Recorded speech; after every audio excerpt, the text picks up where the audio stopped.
Soal nomor 7 yang udah Mbak baca tadi, layang-layang KLMN ini punya titik K itu titiknya di 8,6, L di 10,8, terus M di 12,6, N di 10,2. Nah, ditranslasikan yang katamu tadi digeser atau dipindahkan ke 5-1, di mana 5-1 ini sebenarnya bisa ditulis kayak bentuk yang ini 5,-1, tapi karena translasi vektornya ditulis kayak gini. Nah, ditanya atau disuruh nyari menentukan koordinat bayangannya atau titik dari pergeseran KLMN-nya, terus disuruh gambar.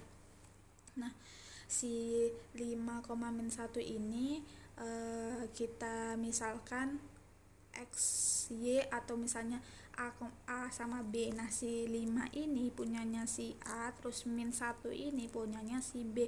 Nah, kalau ditanya bayangannya biasanya ditulis K aksen, L aksen, M aksen. Aksen tuh kayak pangkat 1 kecil gitu, tanda kutip, tapi 1. Nah, terus rumusnya itu ada rumusnya. Kalau misalnya nyari bayangannya atau pergeserannya itu ditulis X aksen, Y aksen, di mana X aksen sama Y aksen itu bayangan dari si X, Y, bayangan dari titik-titik ini nanti. Terus rumusnya itu X tambah A, Y tambah B. X-nya itu nanti diisi sama titik yang ini, yang KLMN. Ini itu bisa sama aja kayak X, Y, X, Y, X, Y. Kalau kamu nanti gambar nanti mudeng.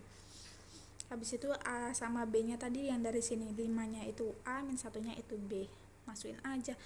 Kalau misalnya bingung X, kita masukin aja setiap A sama B itu 5 sama min 1 nih. Kita coba ya di K. Kalau yang titik K itu kan 8,5, kita tulis 8,5. Terus titik 5,-1 nya ini udah ketentuan karena vektor translasinya ini. Jadi kita masukin aja nilai X sama Y. X sama Y nya di sini 8 sama 6. 8 itu X, 6 itu Y. Nah, masukin di sini 8, di sini 6. 8 tambah 5 13, 6 dikurang 1 itu 5. Nah, gitu juga sama L, M, N nya. Kalau L nya itu titik X sama Y nya 10,5. Nah, masukin aja 10 itu nilai X, 5 itu si A, 8 itu si Y, min 1 itu si B. Sesuai rumus kan, jadinya 10 tambah 5 itu 15, 8 kurang 1 itu 7. Jadi titik bayangan untuk L nya atau L aksennya itu 15,7. Untuk M nya masukinlah si nilai X nya itu 12, si nilai A nya 5, nilai Y nya 6, nilai B nya min 1. Tetap kan si 5 sama min 1 tetap semua kan. Yang berbeda cuman X sama Y nya karena sesuai titik koordinat yang akan dicari bayangannya. Nah, 12 tambah 5 17, 6 kurang 1 5. Kayak gitu juga yang M. Makanya kita ketemu bayangan atau hasil translasi dari layang-layang si KLMN-nya ini 13,5, 15,7, 17,5, 15,1. Nah, nanti kamu gambarnya yang bagus ya, soalnya ini ya kurang lah 15, ini langsung ke 17. Kalau ada kertas kotak-kotak bagus. Nah, kalau lebih biar mudengnya, kamu gambar dulu titik koordinat layang-layang yang KLMN-nya, yang aslinya, yang ini nih. 8,6, 10,8, 12,6, 10,2. Nah, kita taruh di sini. Yang pertama itu titik K8,6.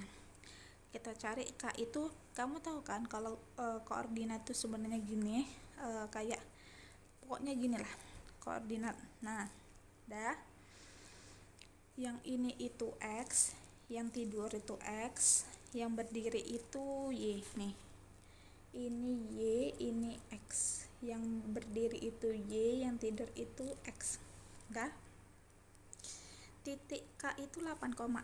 Kita cari di sumbu X-nya itu 8, di sumbu Y-nya itu 6. Di sini. Tarik 6, terus ini 8. Nah, di sini titik K-nya. Untuk titik L-nya 10,8. 10 di sini 10, 8 di sini. Kita tarik titik sampai bawah 10. Berarti di sini titik L. Kayak gitu juga untuk titik M sama N ya. Terus kamu gabungin dari K, L, M, N. Nah, ini adalah benda aslinya atau layang-layang aslinya. Terus ditranslasikan sama 5,-1, ditranslasikan, digeser atau dipindah. Untuk K aksen, L aksen, M aksen yang kita udah cari ini, kamu gambar lah, letakkan titik-titik koordinat ini ke koordinat kartesius ini. Jadinya 13,5. 13 ini, 5. Betul kan? Ini ke aksen atau bayangan dari titik si K ini. Terus 15,7. Kayak gitu juga seterusnya. Nah, ini adalah gambar dari bayangan si benda asli ini, si layang-layang asli ini. Dah, mudeng.